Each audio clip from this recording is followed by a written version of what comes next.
Today we are going to talk about observer design pattern. Observer pattern is used when there is one-to-many relationships between objects, such as if one object is modified, if dependent objects are to be notified automatically. Observer pattern falls under behavioral pattern category. An object named the subject maintains a list of dependents called observers and notifies them automatically of any state change, usually by calling one of their methods. Let's take this example where we have subject and observer. Observer is an abstract class which will have a subject and an update method that would be implemented or extended by all the observers. Let's say I have observer 1 that will implement observer. Similarly, observer 2 would be implementing observer. And then the subject will maintain all the list of observers and it will notify each of the observer. Let's say if observer 1 is updated, then the observer 2 is updated or notified. Similarly, n number of observers could be observing this, and that list is maintained in the subject. Here we have an observer test that will have a main method, which will help us to execute this functionality. Let's build this example and see how it works. Let's open our Visual Studio Code. Here is our Visual Studio Code. And let's create a new class called subject.java. And this will have private list of observers. We will call them as observers equals new array list of observers. We haven't created the observer class. First, let's create the subject class and then we will go ahead and create our observer class. We will have private int state, and let's create getters, generate getter and setters. Let's say public int get state, this will return state. Similarly, we will have public void set state, and we will pass in state. Within this, we will have this dot state equals state. Here, we would like to call our notify all observers method. We will implement this method later. And we will have first public void attach observer observer observer object, and within this we will use observers list dot add. We will add this observer to our observers list. Then we will go ahead and create our notify all observers method, public void notify all observers method.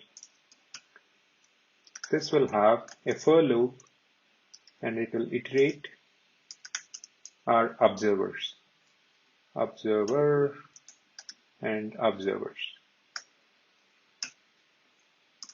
So we are iterating through this and we will just call update. So we are going to call this method called update. Now we have created our subject class. Let's go ahead and create observer abstract class,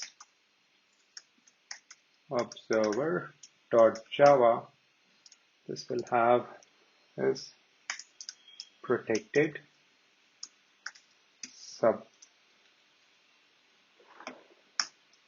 subject.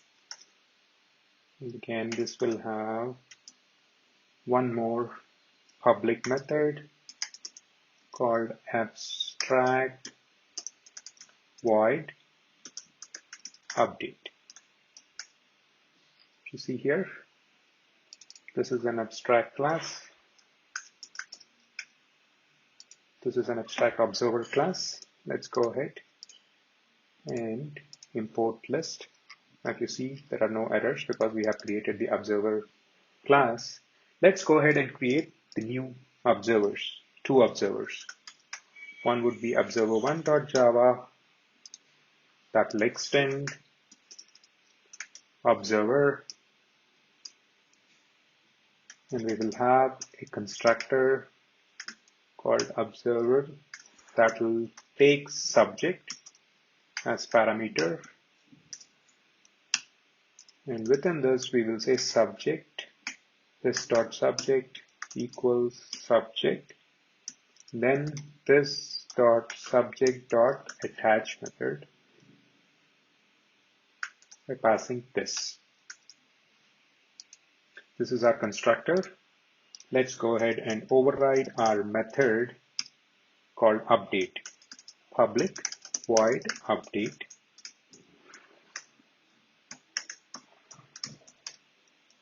In this, let's print a statement saying observer 1, and let's get the state of the subject, get state. Okay. Now similar to the observer 1, let's create a new observer 2.java, same as this. It will extend observer. Then we will have a constructor public observer2 constructor that will have subject, and this dot subject equals subject. Last, this dot subject dot attach this observer, that is observer 2. Now let us go ahead and create our update method. We are going to override it. Public void update. We will have a print statement out dot print line. We'll say observer 2 plus subject dot get state. We're just going to print the state. Now we have two observers. Let's create our main method or main class called observer test.java that will have our main method. Let's create a subject equals new subject. Here, let's create our two observers. We'll call them new observer, and we pass the same subject, new observer subject.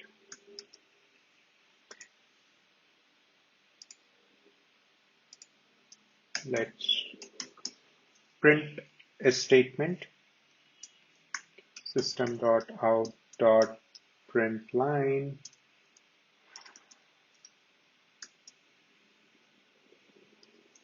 We'll say, hey, we'll change the state of this, changing state to 1. Subject dot set state we will pass as 1.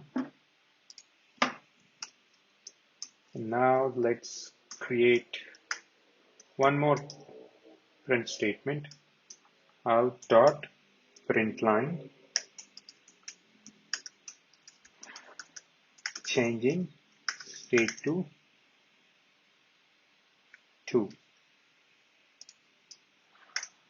Subject dot set state to 2. Now if you see here, first we have created the subject, and then we have created new observers, observer 1 and observer 2. Now we are setting the subject state to 1, and again in the next one we are setting it to 2. Let's go ahead and compile all these files, javac *.java, This will compile all the classes within this directory. And now let's go ahead and run our main method, Java observer test, and see the results. If you see here, changing state to 1, when we set the state, it has updated both observer 1 and observer 2. If you see, the updated methods in observer 1 and observer 2 got executed. Similarly, when we changed the state from subject.setState to 2, it has again notified both the observers, observer 1 and observer 2. Observer 1 has an update method saying observer 1 and the subject, that's the 2, and observer 2 dot Java will have this print statement observer 2 with state. So this is a small example that shows us how if an object is updated and we could notify the other objects about the status of that object. This is a very useful pattern. A lot of modern frameworks use this observable pattern, and this is very useful in when we have to notify certain objects based on certain criteria. Hope this was helpful. Thank you for watching.